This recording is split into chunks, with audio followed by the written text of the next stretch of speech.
حضرت عمر بیٹھے تھے. ہمارے یہاں تو روز لوگ دلیلیں دیتے ہیں نا, کہتے ہیں حضرت صاحب آپ ٹھیک کہہ رہے ہیں پر اب کام نہیں چلتا, آپ ٹھیک کہتے ہیں پر گزارا نہیں ہوتا, اب آپ ٹھیک کہتے ہیں پر وہ دور اور تھا, یہ دور اور ہے. تو میں نے کہا نہیں, آپ کو غلطی لگ گئی ہے, وہ بھی میرے نبی کا دور تھا, یہ بھی میرے نبی کا دور ہے, جھنڈا حضور کا ہی چمک رہا ہے, آپ کو غلطی لگ گئی.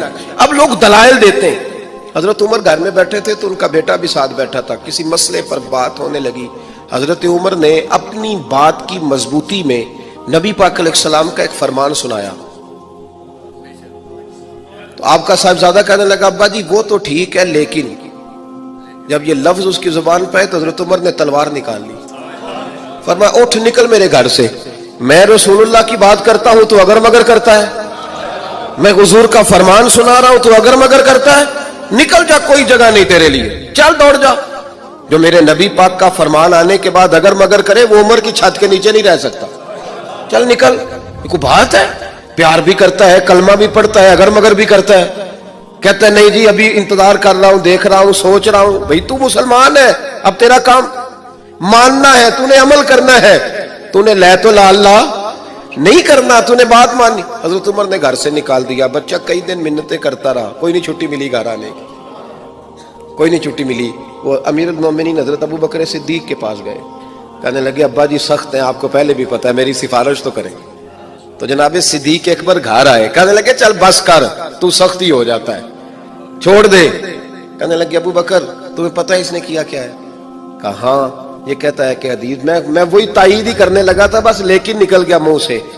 کیا لفظ ہے حضرت عمر کے. فرمانے لگے ابو بکر دل پہ ہاتھ رکھ کے بتا, تیرا بیٹا ایسے کرتا تو کیا کرتا؟ جناب صدیق اکبر رو پڑے. فرمایا میرا امتحان نہ لے.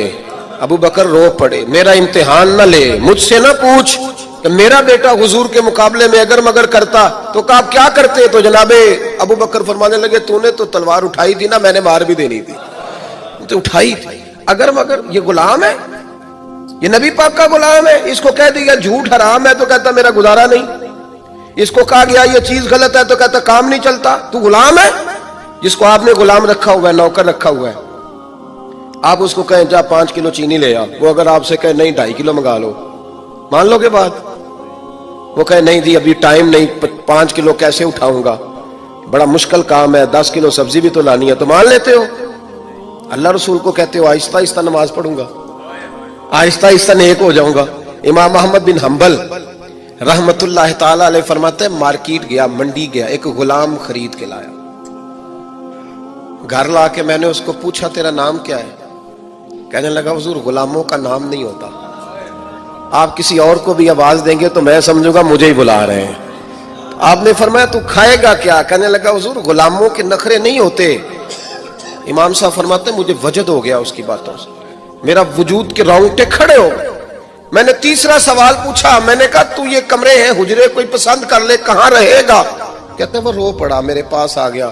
کہنے لگا حضور مجھے غلام ہی رہنے دیں, میری عادتیں نہ خراب کریں. حضور آپ جہاں آپ کا دل کرے نا اشارہ کر دینا, میں وہیں سو جاؤں گا. امام صاحب کہتے ہیں میں نے اسے کہا اٹھو یار. وہ کھڑا ہوا تو میں نے کہا سینے لگ جا, تو آزاد ہے, تو غلام بننے کے نہیں, تو آقا بننے کے قابل ہے. تو راتی جاگے تے شیخ صداویں تے راتی جاگ دے کتے تیتھوں اتے. حضرت بابا بلے شاہ صاحب نے بڑی پتے کی بات سمجھائی. کہنے لگے تو نے ایک کتا رکھا ہوتا ہے, تو اس کا مالک ہوتا ہے, ایک روٹی تو ڈالتا ہے اسے, کتا دوسری مانگے تو جوتا اٹھا لیتا ہے. اور فرمایا وہ ایک روٹی کھا کے نا ساری رات تیری پہرے داری کرتا ہے, ایک لقمے کی وجہ سے ساری رات کتا تیرے دروازے پہ کھڑا ہے. اور فرمانے لگے تو اے سی میں سوتا ہے, وہ جا کے نا کسی نالی میں سویا رہتا ہے.